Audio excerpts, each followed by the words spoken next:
When a powerful man is exposed to shame before strangers, an invisible child turns humiliation into a lesson no empire could ever teach. It was just another humid afternoon in Cleveland, when the rushed flow of customers formed long lines at the popular market in the Lakeview Gardens neighborhood. The movement of shopping carts, the noise of plastic bags, and the casual shouts of last-minute promotions created a daily and almost comforting soundtrack for those passing through. Among the pushing and shoving and the mixed smell of spices and cleaning products, a man in a neat suit and controlled expression stood out in the checkout line.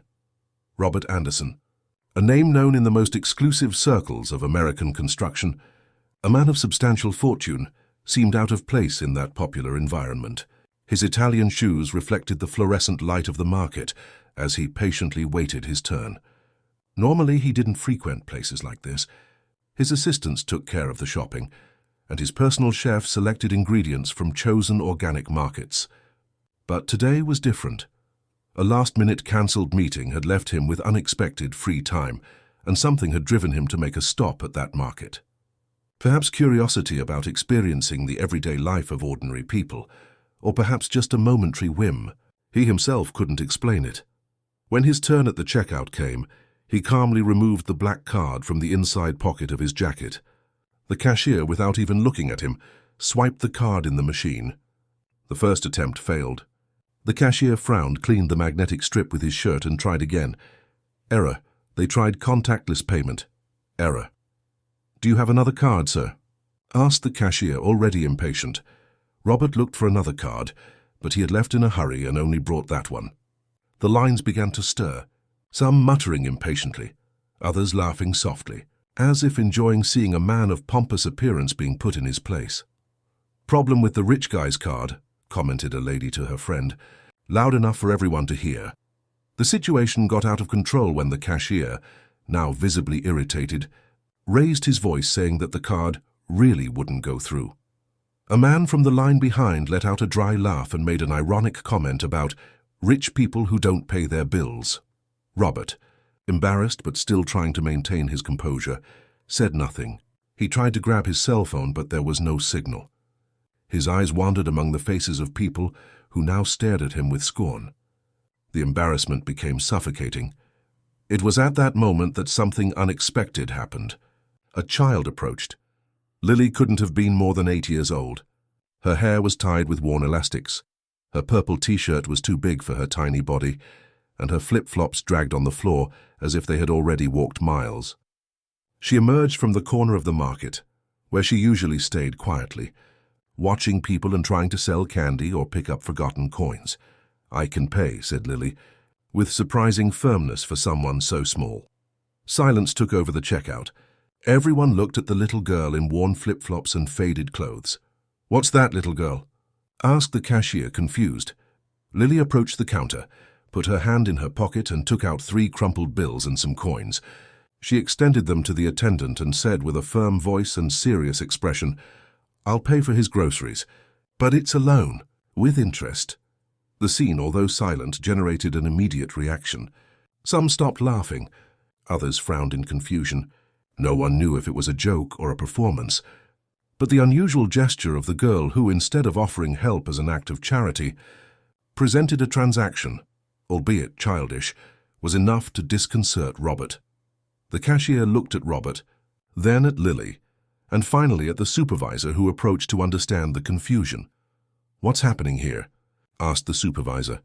"The girl wants to pay for the gentleman's purchases," explained the cashier, pointing to Robert. "And where did you get that money from, little girl?" asked the supervisor, suspicious. "It's mine," answered Lily without blinking. "I sold candy at the fair yesterday. I saved it for rent, but I can lend it to the guy." Robert, who until then had been observing the situation in silence, finally spoke. "I accept the loan," he said, to everyone's surprise. "And I'll pay whatever interest you think is fair." The entire market seemed to have frozen. No one expected that a man wearing a suit that probably cost more than anyone's monthly salary would accept money from a street child. The cashier, still confused, took Lily's money and completed the transaction. Robert's purchases, which included only water, a sandwich and a chocolate bar, totaled less than what the little girl had offered. "Your change," said the cashier, handing some coins to Lily. "There's no change. It's part of the loan," she replied, looking directly at Robert. "Write this down. March 16th, 3 $10 bills, 2 $5 bills, and 6 $1 coins. Interest of 10% per week." Robert couldn't help but smile, impressed by the girl's resourcefulness. "Where can I find you to pay my debt?" he asked, picking up his bags. "I'll find you," replied Lily, with the wisdom of someone who has lived much longer than her few years. He took the bags, looked at the girl for long seconds, and left, still processing what had just happened. On the sidewalk, he walked slowly, not quite knowing why he didn't go straight to his car.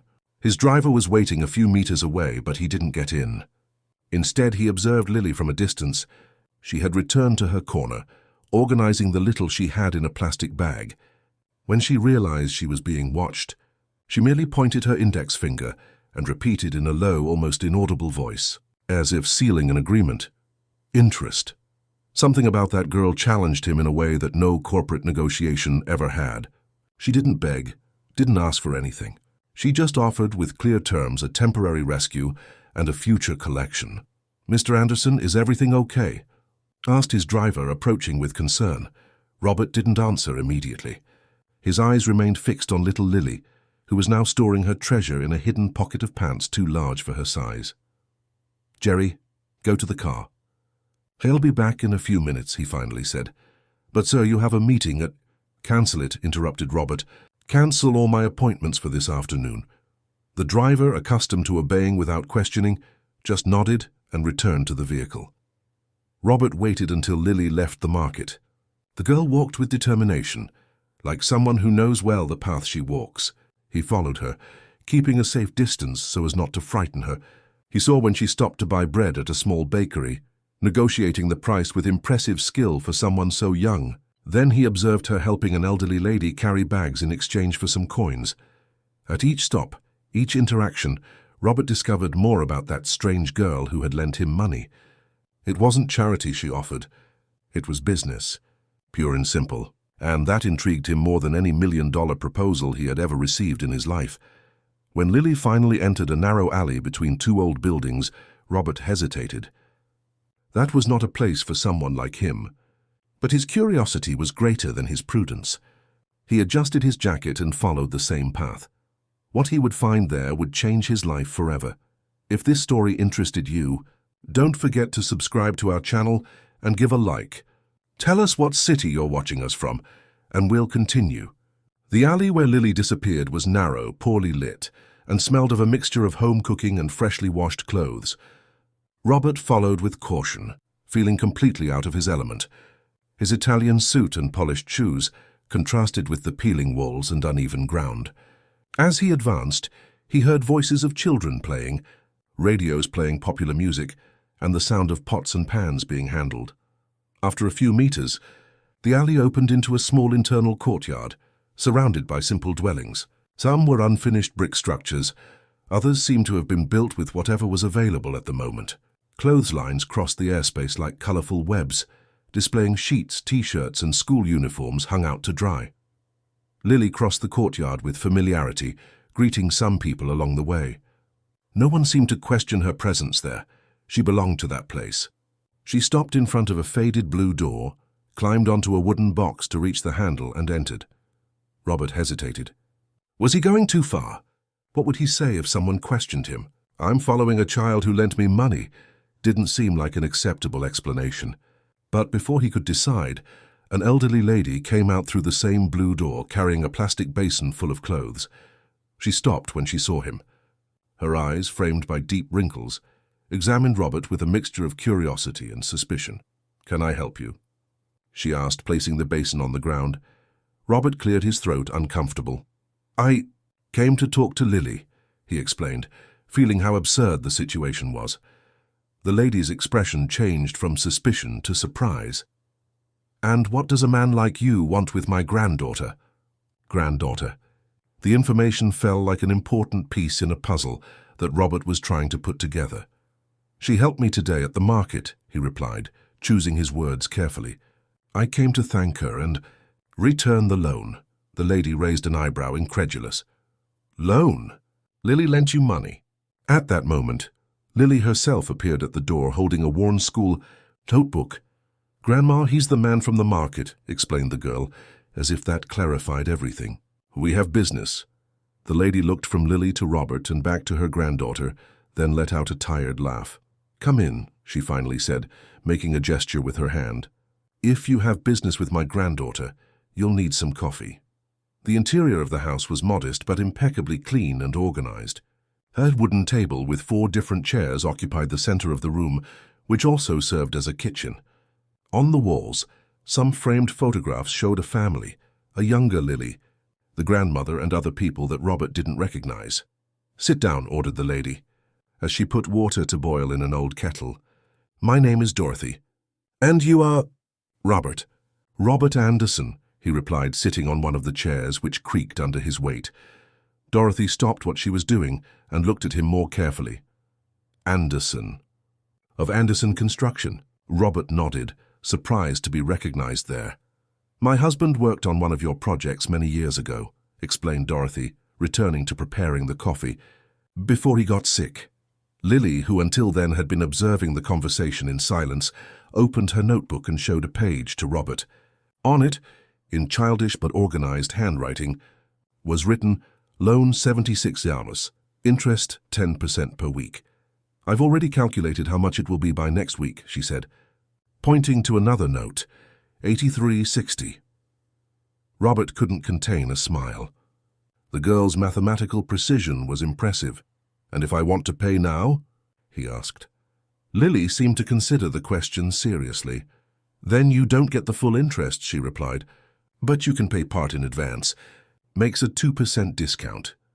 Dorothy placed a cup of coffee in front of Robert, observing the interaction with a mixture of amusement and concern. Where did you learn about interest and discounts, Lily? Asked Robert, genuinely curious. On the street, the girl replied simply. You either learn or take a loss. The answer, so direct and raw, hit Robert like a punch to the stomach.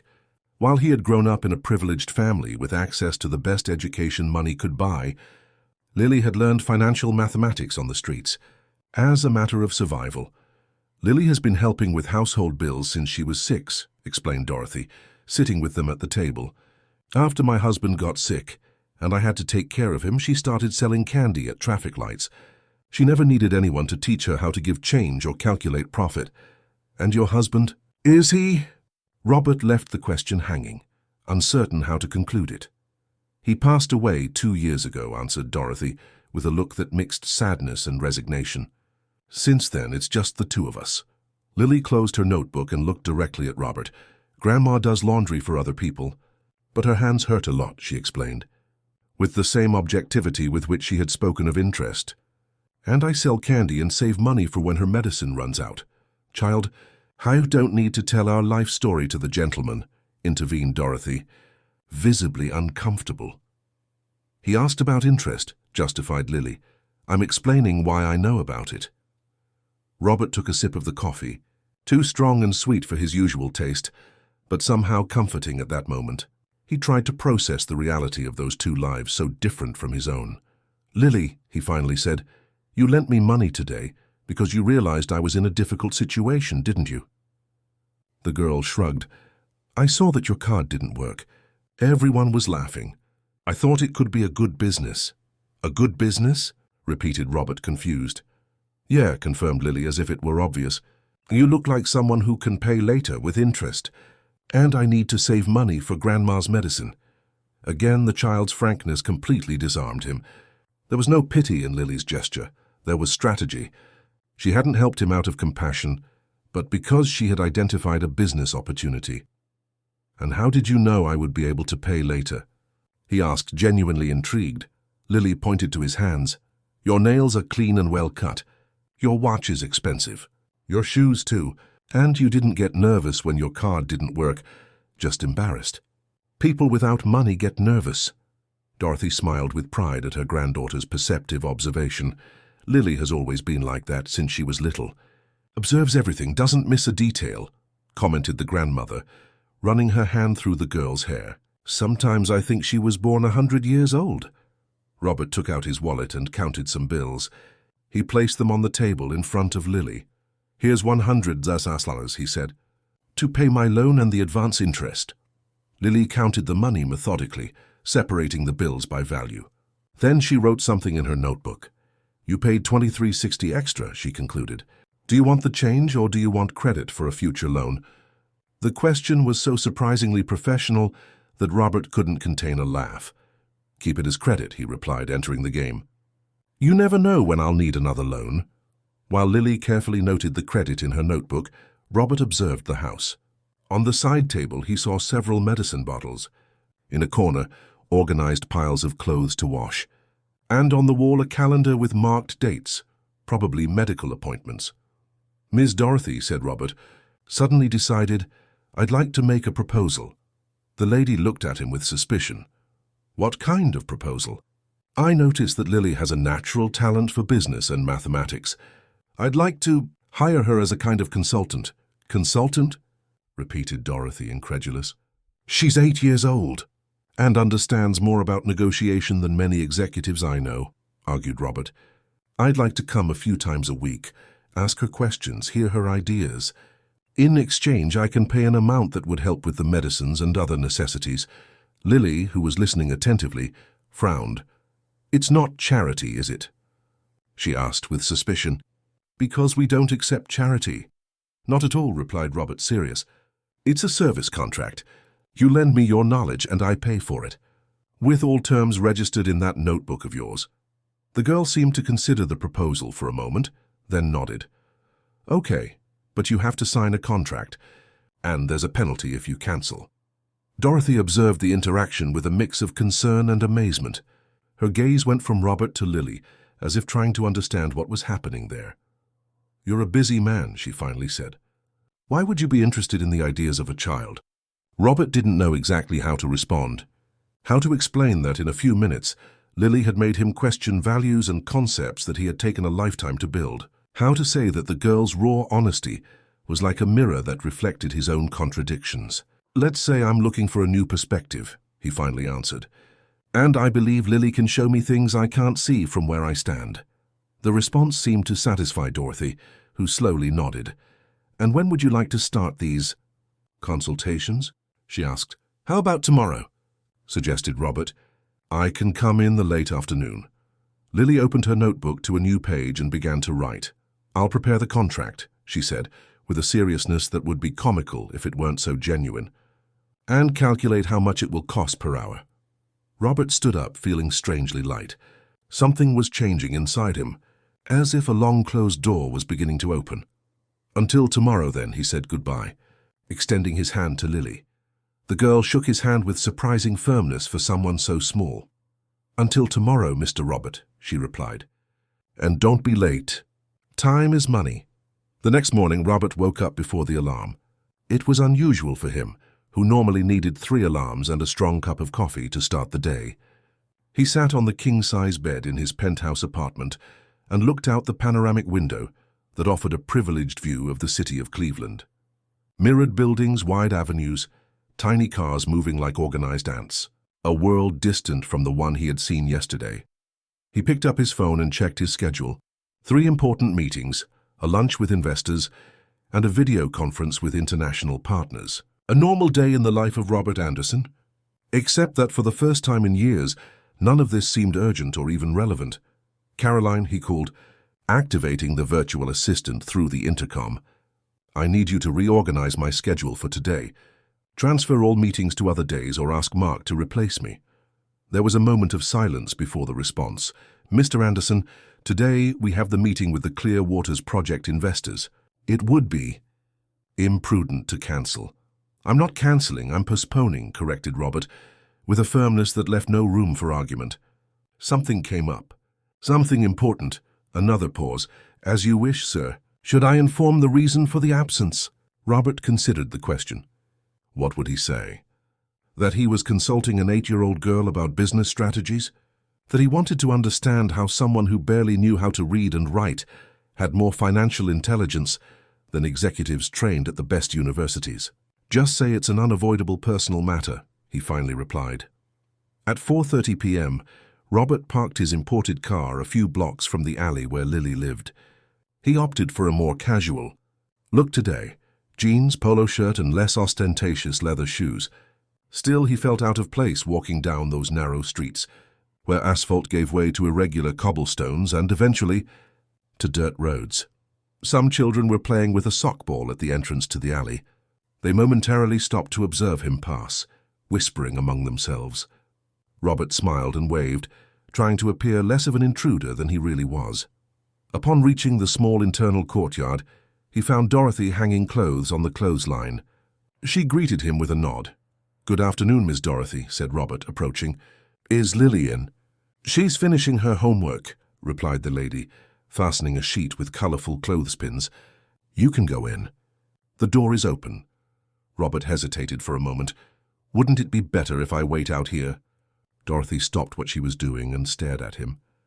"Mr. Anderson, if I thought you posed any danger to my granddaughter—" "You wouldn't have made it this far," she said, with a frankness that very much resembled Lily's.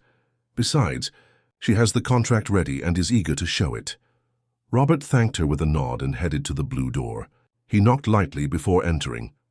The interior of the house was the same as the day before, except for the central table, now covered with papers, colored pencils, and Lily's blue notebook. The girl was sitting, concentrated on writing something. She raised her eyes when Robert entered. "You're 2 minutes early," she observed. "Consulting a wall clock." "Punctuality is important in business," replied Robert, trying to maintain seriousness, despite wanting to smile at the child's formality.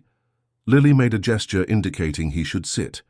Robert obeyed, noting that the chair had been replaced by an apparently firmer one.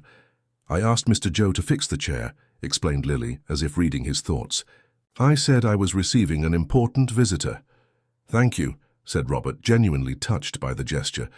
Lily pushed a notebook sheet in his direction. On it, written in large, colorful letters, was the consulting contract she had prepared. The terms were surprisingly detailed: hours value per hour, penalty for cancellation without 24-hour notice, and even a clause about confidentiality. "Not telling Mr. Robert's friends what we talk about." "Did you write all this yourself?" asked Robert, amazed. "The teacher helped with some difficult words," admitted Lily. "I said it was a homework assignment about professions." Robert read the contract carefully. The value proposed by Lily was modest, 50,000 per hour of consulting, with sessions of at most 2 hours, 3 times a week. "I think we can adjust this value," he suggested. "The knowledge I'm seeking is worth more than that." Lily frowned, suspicious. "How much more?" "What do you think of $200 per hour?" The girl's eyes widened for a second, but she quickly regained her composure. She took a pencil and began to make calculations in the margin of the paper. "That would be $1,200 per week," she concluded. $4,800 per month." "Exactly," confirmed Robert. Lily bit her lip, thoughtful. "That's a lot of money," she finally said. "What will you want me to do?" The question, loaded with instinctive distrust, made Robert realize how the world must seem dangerous to a child like Lily.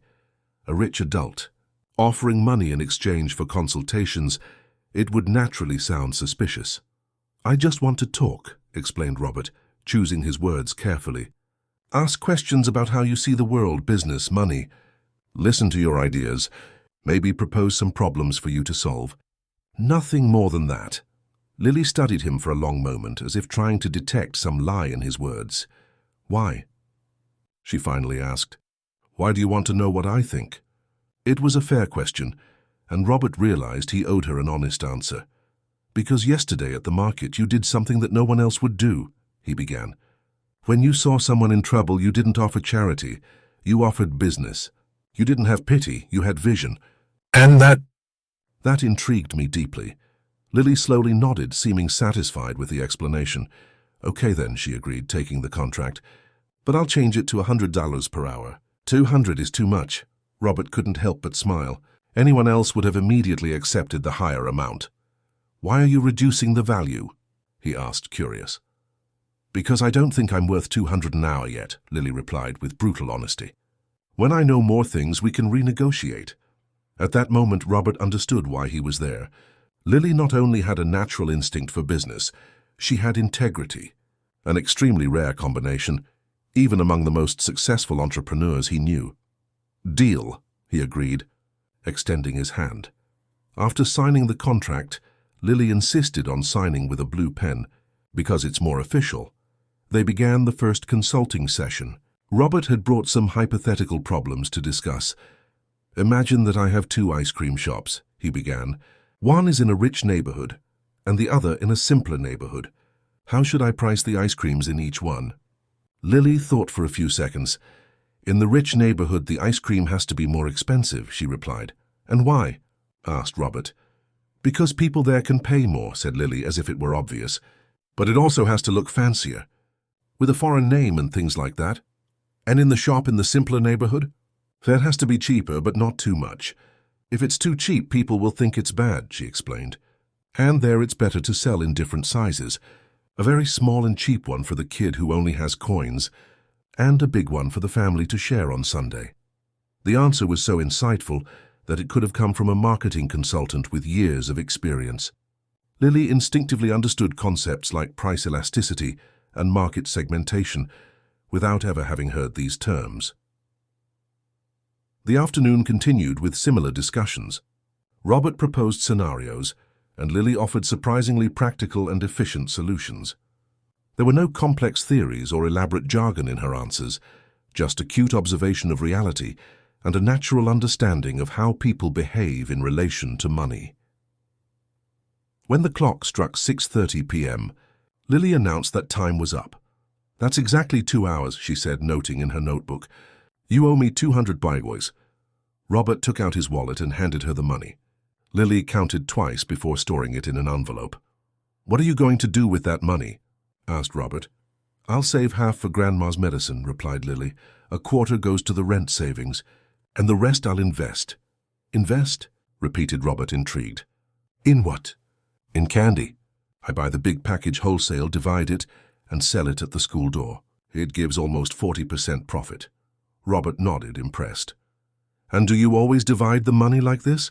In parts for different objectives?" "Always," confirmed Lily. "If you put it all together, you end up spending without noticing. Each amount of money must have a destination." It was a basic principle of financial education that many adults never mastered. Robert remembered how many of his rich friends lived in debt because they didn't know how to manage their own money.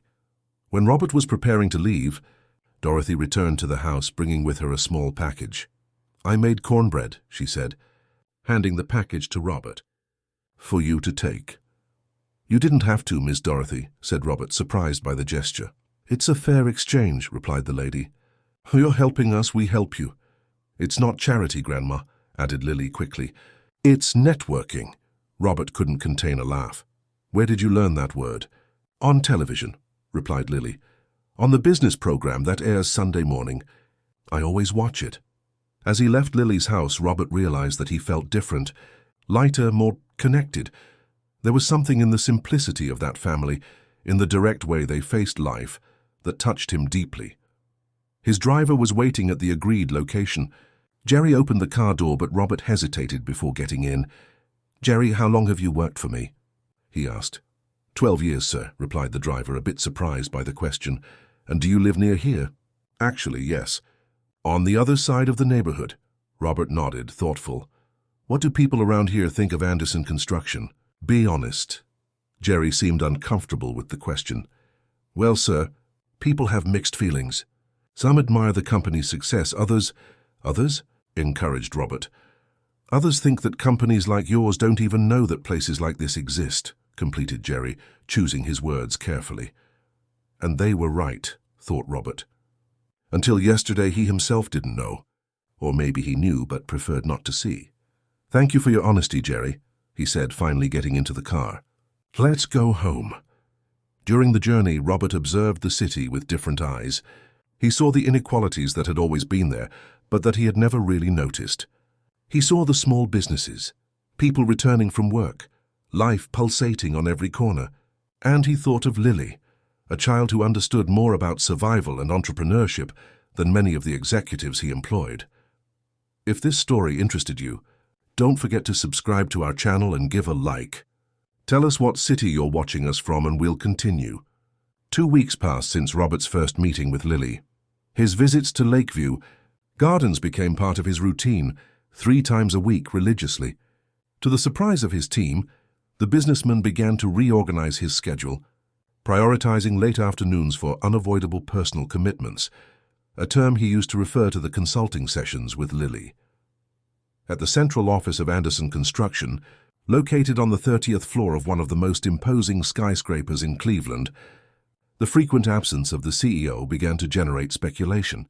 That Monday morning, the main meeting room was occupied by the company's main directors. "Does anyone know what's happening with Robert?" asked Mark Carter, financial director and Robert's longtime friend. "He cancelled 3 important meetings last week and barely responded to emails about the Clear Waters project." Hannah Vincent, marketing director, adjusted her heavy-framed glasses before responding.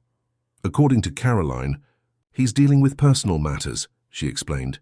"But you know him, Mark. Robert never put personal matters above the company. Not even when—" She stopped, leaving the sentence hanging in the air. Everyone in the room knew what she was referring to. 5 years ago, when Robert's marriage fell apart after 15 years, he didn't cancel a single professional commitment. On the contrary, he immersed himself even more in work. "I'm worried," admitted Mark. "Investors have started asking questions. There are rumors in the market about possible health problems or even financial problems." "Financial problems?" repeated Edward Mitchell, operations director, almost laughing. "We're talking about Robert Anderson. The man has more money than he could spend in 3 lifetimes. Even the richest can fall," observed Hannah. "Remember the Batista case." A heavy silence took over the room. The mere mention of that name evoked the specter of one of the biggest business collapses in recent American history. "I think we're exaggerating," Mark finally said. "But we need to understand what's happening. The company can't be adrift." At that moment, the door to the room opened and Robert entered. Everyone immediately fell silent, like children caught in mischief. Robert noticed the climate but didn't comment. He was different, they all noticed. He wore a simple blue shirt, no tie, and jeans, an unthinkable look for the Robert Anderson they knew. "Good morning," he greeted, sitting at the head of the table. "Sorry for the delay." "We were discussing the Clear Waters project," Mark quickly said. "The investors are pressing for a position on the shopping center in the East area." Robert nodded, casually flipping through the folder that Mark handed him. "What's the projected return?" he asked. 17% per year considering full occupancy after 18 months of operation, replied the financial director. "It's one of the best returns in our current portfolio." Robert closed the folder and looked at each of those present before asking an unexpected question. "Has any of you ever been to Lakeview Gardens?" The question caught everyone by surprise. They exchanged confused looks before Edward responded. "It's one of the peripheral neighborhoods, isn't it? I think we passed through there when we visited the Newtown project site." "Yes, we passed through," confirmed Robert. "But has any of you ever stopped there? Walked the streets? Talked to the residents?" The silence was answer enough. "I've been going there regularly in recent weeks," revealed Robert, "and I've discovered fascinating things." Hannah leaned forward, intrigued. "What kind of things?" "For example, that there's a thriving parallel economy that we never imagined.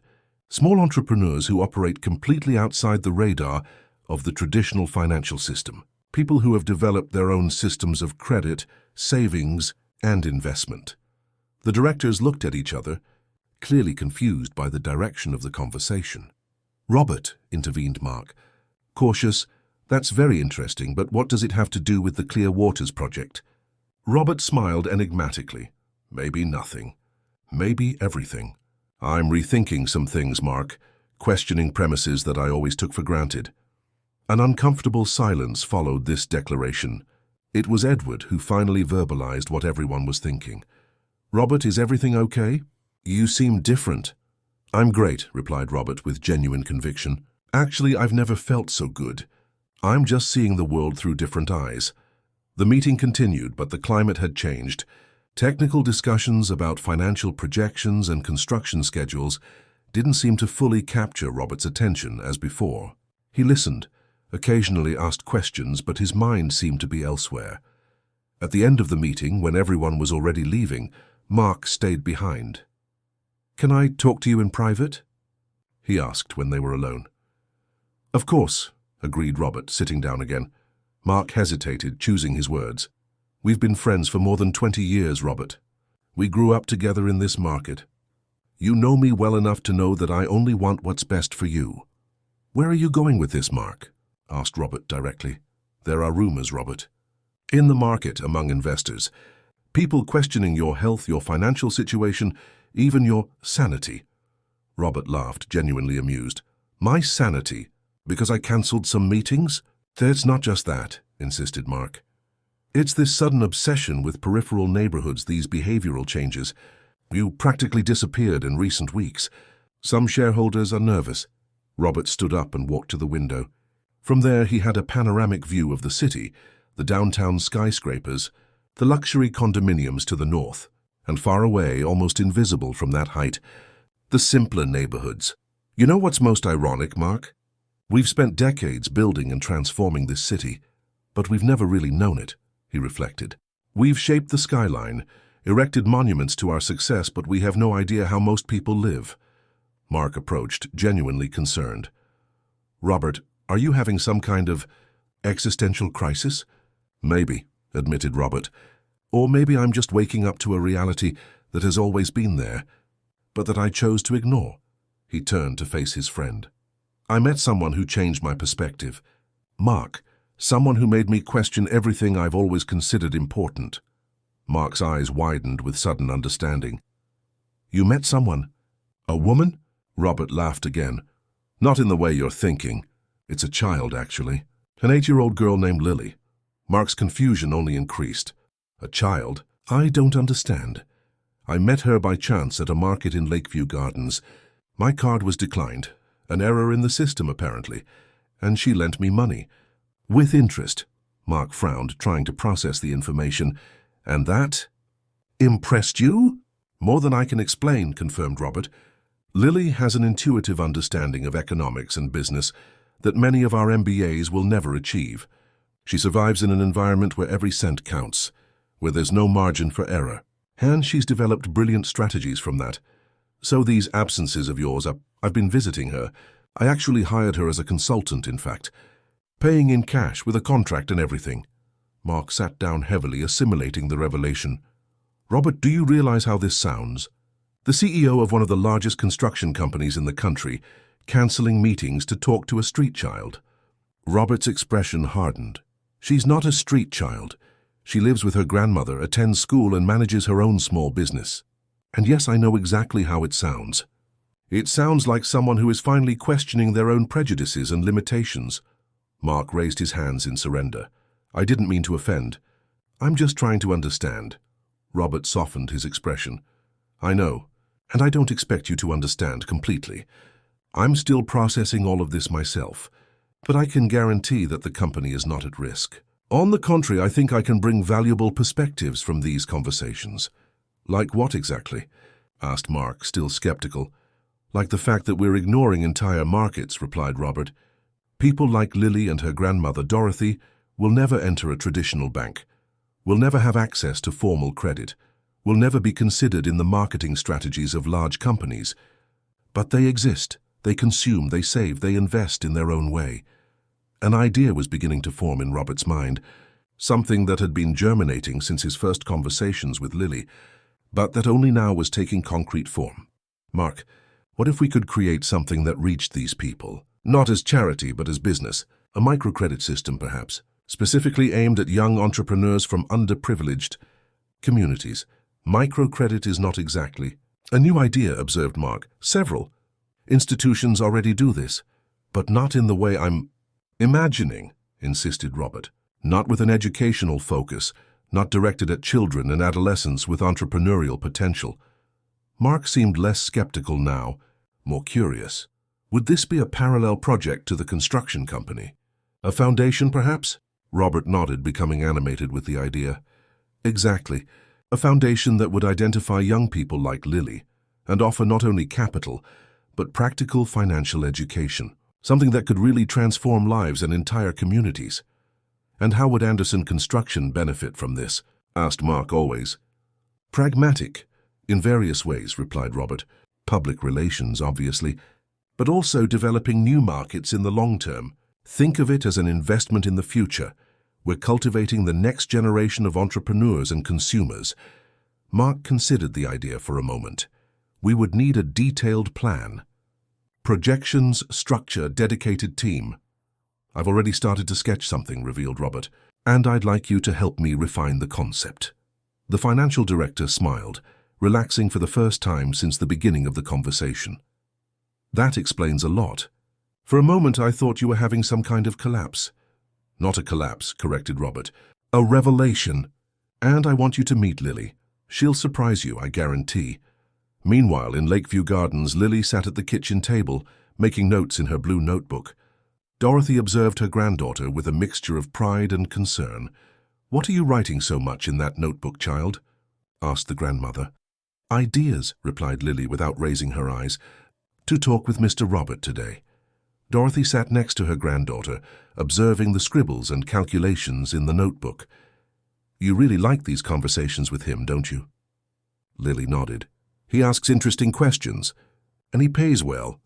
"And do you think he'll continue coming?" asked Dorothy, hesitant. "People like him. Don't always remember people like us for very long." Lily finally raised her eyes, facing her grandmother with surprising confidence. "He'll continue coming," she affirmed, "because I have something he wants." "And what would that be?" "I don't really know yet," admitted Lily, "but I see it in his eyes when we talk. It's as if I were teaching him something important, even when I just say simple things." Dorothy smiled, stroking her granddaughter's hair. "You've always been special, my girl, since you were little. Your grandfather always said you were born with an adult's head." Lily returned to her notes, but a discreet smile played on her lips. As much as she tried to maintain a professional posture, she was still a child, and the idea that she was teaching something to a powerful adult like Robert Anderson gave her a feeling of pride that she rarely experienced. At 5 p.m. sharp, as usual, Robert arrived for his consulting session. But this time he wasn't alone. Mark accompanied him, looking around with barely disguised curiosity. "Lily, Miss Dorothy," presented Robert. "This is my friend and partner, Mark Carter." Lily extended her hand formally, as she had seen adults do. "Pleasure to meet you, Mr. Mark. Do you also want consulting? Because then the price is different. Group consulting has a 15% discount, but only if it's the same subject." Mark looked at Robert, surprised before shaking the small extended hand. "For now, I'm just observing," he replied with a smile. "But thank you for the offer." "Lily," said Robert, sitting down, "today I want to talk about something different. I have a business idea and would like your opinion." The girl's eyes sparkled with interest. "What kind of business?" Robert organized the papers he brought with him, spreading them on the worn wooden table. Lily observed with curiosity, while Mark remained standing, a little out of place in the simple environment of the house. Dorothy had gone out to buy bread, leaving the three alone. "Lily," began Robert, "you've already told me about how you save money for different objectives. How you separate one part for medicines, another for rent, and another to invest in candy to resell. This made me think of something." The girl nodded, her expression serious and attentive as always.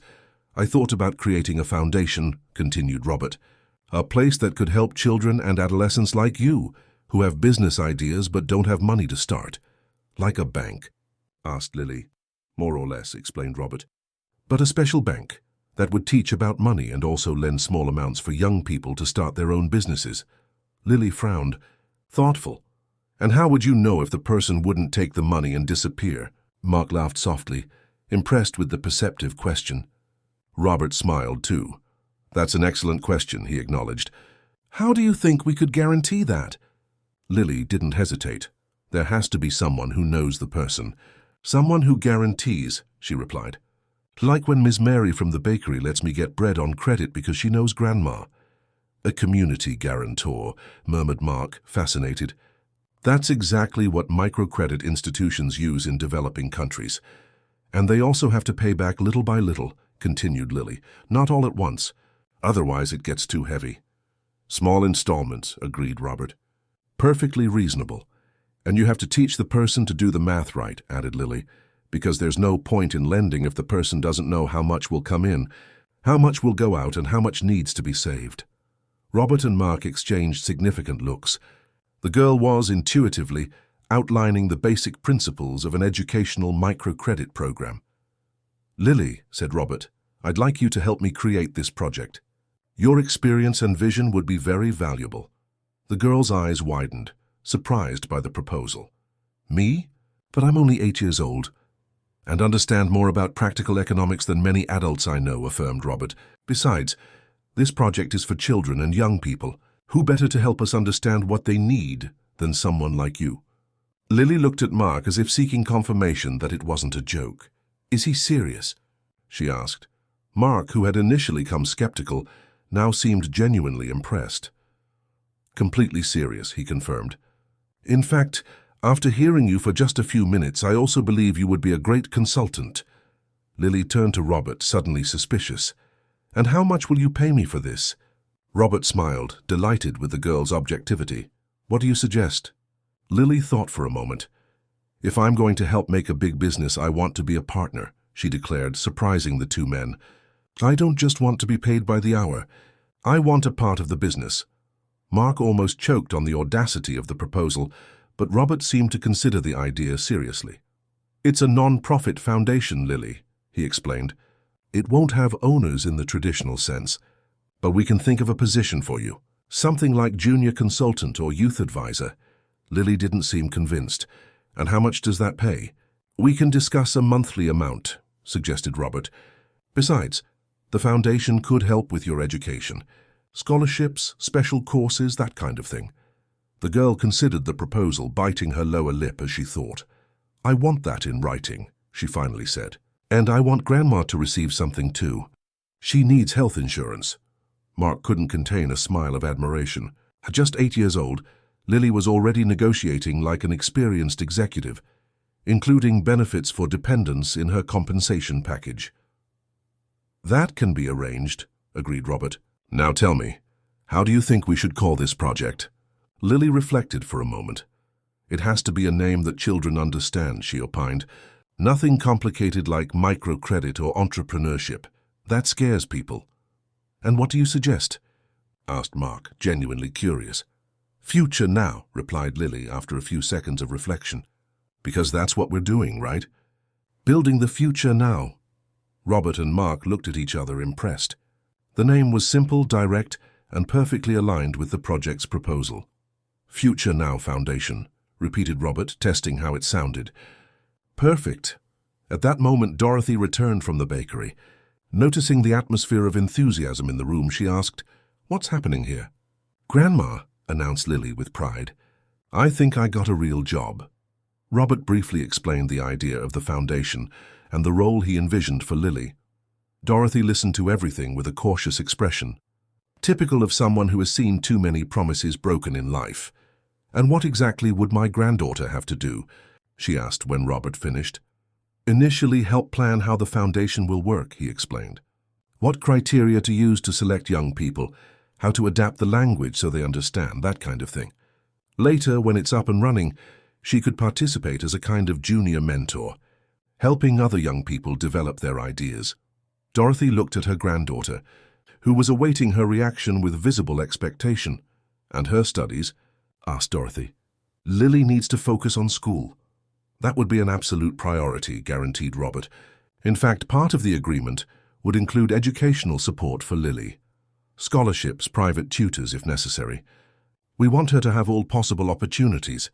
Dorothy slowly nodded, still processing the proposal. "It seems too good to be true," she admitted frankly. "In my experience, when something seems too good—" "I understand your concern, Ms. Dorothy," interrupted Robert, "and I respect your caution. It's precisely this kind of practical wisdom that Lily inherited, and that makes her so valuable to us." Mark, who until then had observed the conversation without intervening much, decided to speak up. "Ms. Dorothy, I'm the financial director of Anderson Construction. When Robert first told me about Lily, I confess I was skeptical. But after just a few minutes of talking with your granddaughter, I understood what he saw in her. She has a natural talent that can't be taught. And I sincerely believe that this partnership will benefit everyone involved." Dorothy studied Mark's face, then Robert's, looking for signs of dishonesty.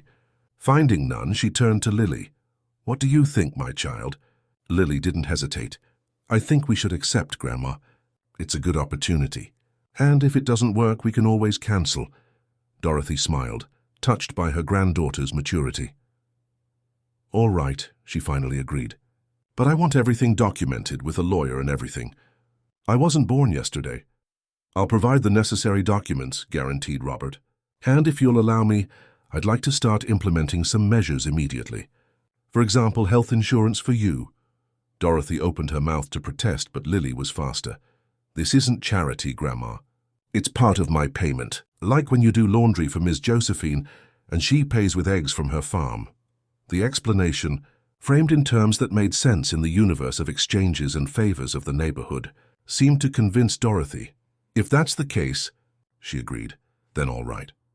In the following weeks, the idea of the Future Now Foundation began to take concrete form. Robert gathered a team of specialists in financial education, social assistance, and community development. Lily actively participated in the meetings, always accompanied by Dorothy, offering surprisingly valuable insights about how to reach and engage young people from underprivileged communities. Meanwhile, in the corporate world, Robert's partial absence continued to generate speculation. Business newspapers published articles questioning the future of Anderson Construction. Nervous investors called Mark, seeking guarantees that the company wasn't in trouble. "The rumors are getting out of control," commented Mark during a private meeting with Robert. "We need to make some kind of public announcement. Explain what's happening." Robert, who was reviewing preliminary documents for the foundation, raised his eyes. "I agree," he said. "It's time to reveal the project. But I want to do this in a way that causes maximum impact." "What do you have in mind?" asked Mark. "Not a traditional press conference nor a cold corporate statement," explained Robert. "I want something more personal, more authentic, something that reaches not only shareholders, but the general public." It was Lily who inadvertently provided the answer. During one of their regular sessions, she mentioned a community radio program that was extremely popular in Lakeview Gardens and neighboring areas. "Everyone listens to Mr. Anthony's program," she commented. "He talks about neighborhood things, gives messages, plays music. Even Grandma, who doesn't like radio, stops what she's doing to listen." Robert saw there the perfect opportunity, an announcement that would simultaneously reach the residents of the communities that the foundation intended to serve and, through natural repercussion, traditional media. "Lily," he asked, "do you think Mr. Anthony would receive us on his program?" The girl nodded enthusiastically. "Of course. He always says he wants to give voice to the community. And you're famous, he would like to have someone famous on the program." "And would you come with me?" asked Robert, cautious. "So we can talk about the foundation together." Lily's eyes widened. "Me? On the radio? Who better to explain the foundation than its co-creator?" argued Robert. "Of course, only if you want to and your grandmother allows it." Lily couldn't contain a smile of excitement. "I do want to. I'll ask Grandma." Dorothy, initially hesitant, ended up agreeing after personally talking with Mr. Anthony, who guaranteed that it would be a positive experience for Lily and that he would make sure everything went well. The day of the interview arrived. The small community radio station was located in a room on the second floor of a modest commercial building in the center of Lakeview Gardens. The studio was simple but surprisingly well equipped, the result of years of dedication by Mr. Anthony, a former professional radio broadcaster who decided to create a communication vehicle genuinely focused on the local community. "It's an honor to receive you, Mr. Anderson," said Anthony, a man in his early 60s, with a deep voice and charismatic presence. "I confess I was surprised by your contact. It's not every day that one of the richest men in the region asks to be interviewed on our humble radio." "The honor is mine, Mr. Anthony," replied Robert, "and I hope that after our conversation you understand why I chose to start here, and not in a medium with greater reach." Lily, dressed in her best clothes, a blue dress that Dorothy kept for special occasions, seemed a mixture of nervousness and excitement. Sitting next to Robert, her feet barely touched the floor. "And this young lady must be Lily," observed Anthony, smiling warmly. "I've heard a lot about you. Your grandmother is a faithful listener to our program. She listens every day." confirmed Lily, "especially when you give the neighborhood news." Anthony smiled, delighted with the girl's resourcefulness. "Well, we're almost on air," he announced, adjusting his headphones. "Remember, speak naturally as we're talking now. Our listeners like authenticity." The studio lights flashed, indicating they were about to go live. Lily took a deep breath, adjusting herself in the chair. Robert placed a hand gently on her shoulder in a silent gesture of support. "Are you ready?" he asked. Lily nodded, determined. "I am. We're back to community radio, the voice of Lakeview Gardens and region. I am Anthony Oliver, and today we have very special guests," announced the broadcaster, his deep and melodious voice filling the studio. "With me are Robert Anderson, businessman who needs no introduction, and Lily Sanders, a young resident of our neighborhood. Welcome to our program." "Thank you for the invitation, Anthony," replied Robert. "It's a pleasure to be here." "Thank you," added Lily with a timid but firm voice. "Robert, I confess that your request to participate in our program caught me by surprise," began Anthony. "What brings one of the most powerful businessmen in Cleveland to our community radio?" Robert adjusted himself in the chair before responding. "I came to announce the beginning of a project that I consider the most important of my career. And I chose to start here because it's in this community that it was born." "Interesting," commented Anthony. "And what is this project about?" "It's about the Future Now Foundation, an initiative focused on educational microcredit for children and adolescents in situations of vulnerability," explained Robert. "But I think the one who can explain better is my partner in this project." Lily, the broadcaster, visibly surprised, turned to the girl. "Lily, from what I understand, you have an important role in this foundation. Can you tell us more?" Lily looked quickly at Robert, who nodded encouragingly, and then faced the microphone.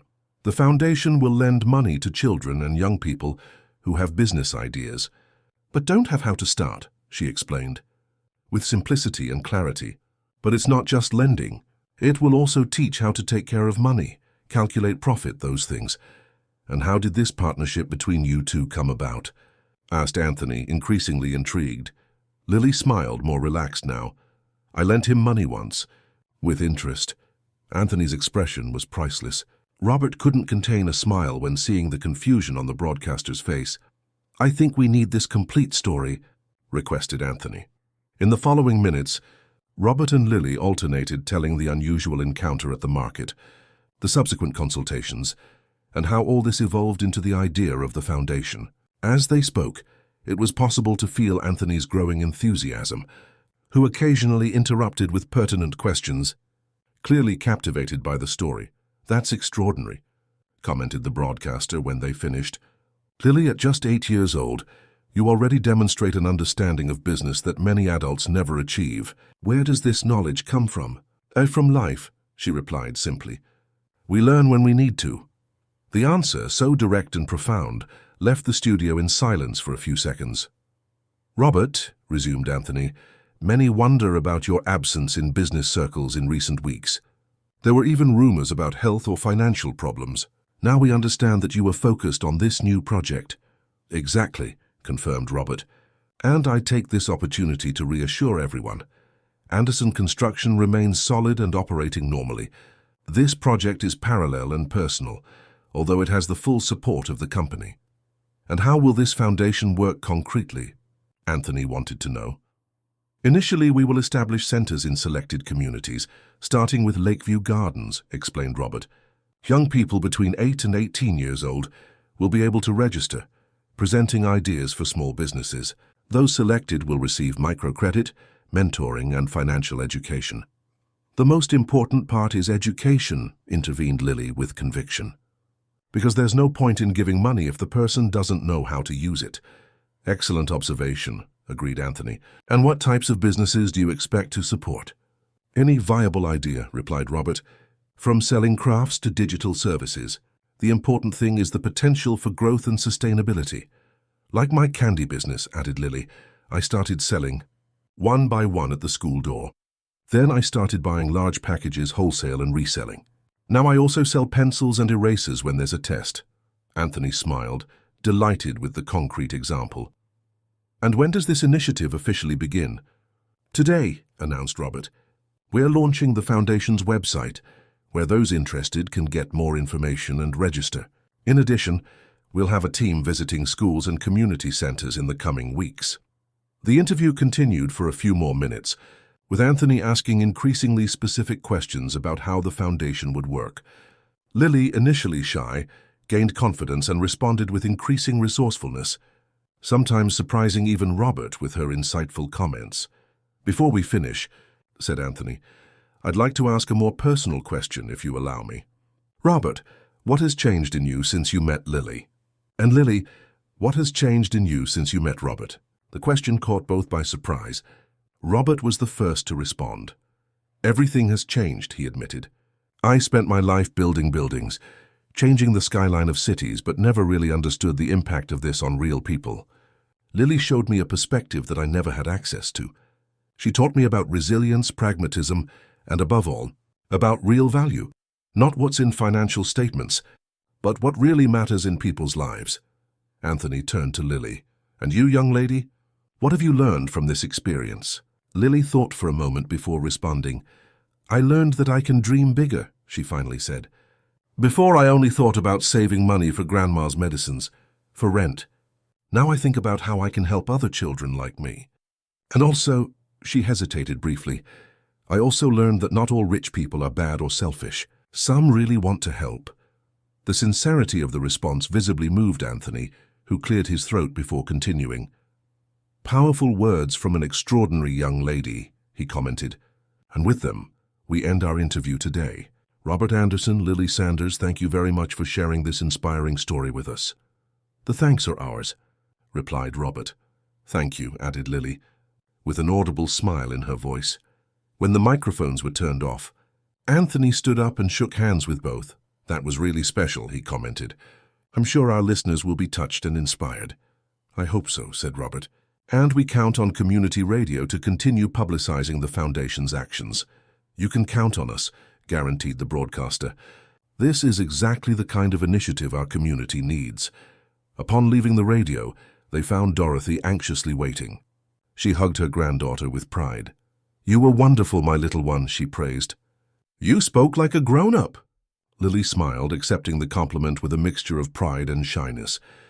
"Did you hear everything, Grandma?" "Every word," confirmed Dorothy. Mr. Joe from the grocery store turned the radio up loud. Everyone on the street stopped to listen. The impact of the interview was immediate and far beyond what was expected. Later that afternoon, journalists from larger media outlets began calling Anderson Construction's press office, seeking more information about the Future Now Foundation and the mysterious girl who had inspired one of the richest men in the region to create such an initiative. On social media, excerpts from the interview, recorded by listeners, began to circulate, generating thousands of shares and comments. The story of the businessman and the little entrepreneur touched a nerve in times of so much social and economic polarization. It was a reminder that meaningful human connections can transcend barriers of class, age, and origin. 3 months later, the official headquarters of the Future Now Foundation was inaugurated in a renovated building in the center of Lakeview Gardens. What was once an abandoned store was transformed into a modern and welcoming space, with areas for classes, workshops, and individualized service. On the day of the inauguration, more than 100 young people were already enrolled in the program.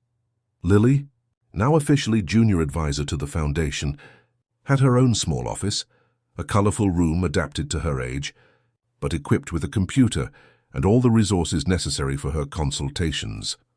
Part of her function was to interview the youngest candidates, helping them articulate their business ideas in an understandable way. Dorothy, in turn, had moved with her granddaughter to a comfortable apartment a few blocks away, not luxurious enough to disconnect them from their community, but safe and adequate. The health insurance provided by Robert ensured that she received proper treatment for her hand pains, the result of years of washing clothes. On a sunny Sunday, 6 months after the fateful encounter at the market, Robert visited Lily and Dorothy's house for lunch. It wasn't an official visit or related to the foundation. It was just a meeting between friends. "How are the studies going?" he asked Lily, as he savored the bean stew prepared by Dorothy. "Well," replied the girl, The teacher said I'm ready to skip a grade, and I'm also taking English classes after school. She was always intelligent, commented Dorothy, serving more rice to Robert. She just lacked opportunity. The conversation flowed naturally, touching on various subjects, from the Foundation's new projects to the small joys of everyday life. At a certain point, Lily went to get her blue notebook, now almost completely filled. Look, she showed Robert, I did the math of how much the Foundation has already lent and how much has already come back. The return rate is at 93%. Robert examined the meticulous notes, impressed. That's incredible. Lily, it's a better rate than many traditional banks achieve. It's because we know the people, she explained. It's not just a number in the computer. The observation, so simple and profound, perfectly captured the essence of what made the Future Now Foundation so special and successful. The understanding that behind each credit request, each business plan, there was a real person, with dreams, fears, and unique potential. Meanwhile, Robert's professional life had also transformed. Although he continued to lead Anderson Construction, his priorities had changed. New projects of the construction company now incorporated social and environmental concerns from conception. An affordable housing program, inspired by conversations with Lily about the housing difficulties faced by families like hers, was in development. The market, initially skeptical about the new direction of the company, was beginning to recognize the value not only ethical, but also commercial of this approach. Anderson Construction shares had appreciated significantly in recent months, as investors realized the potential of previously ignored markets. Mark, who at the beginning had questioned Robert's approach to Lily, was now one of the most enthusiastic defenders of the Foundation, dedicating a considerable part of his time to helping young entrepreneurs structure their financial plans. You know what impresses me most about you? Asked Robert to Lily, as they had coffee on the porch after lunch. What? Your ability to keep your feet on the ground, even with everything that has happened, he replied. Many adults would have let success go to their heads. You remain the same practical and sensible Lily I met at the market. The girl smiled, appreciating the compliment. It's that what matters hasn't changed, she explained. I still need to take care of Grandma. I still have to study. I still have to think about the future. Dorothy, who was listening to the conversation while washing the dishes, now with special gloves that protected her hands, couldn't help but smile. Her granddaughter, so small and already so wise. And what do you see in your future, Lily? Asked Robert, genuinely curious. Lily looked at the horizon, where the downtown Cleveland buildings shone in the sun. I want to study a lot, she replied thoughtfully. Learn everything I can about business, economics, those things. And one day I want to create something of my own, something big. I'm sure you will, affirmed Robert, and I'll be here to see it. In that quiet moment, observing the city they both called home, though from such different perspectives, Robert reflected on how a casual encounter in a popular market had completely transformed his life. It had not only given him a new purpose, but also shown him a world that had always existed around him, but that he had never really seen. Lily, in turn, thought about how that day at the market had changed her destiny. The money she had lent with interest had returned multiplied in opportunities not only for her, but for so many other young people like her. It had been, without a doubt, the best investment of her life.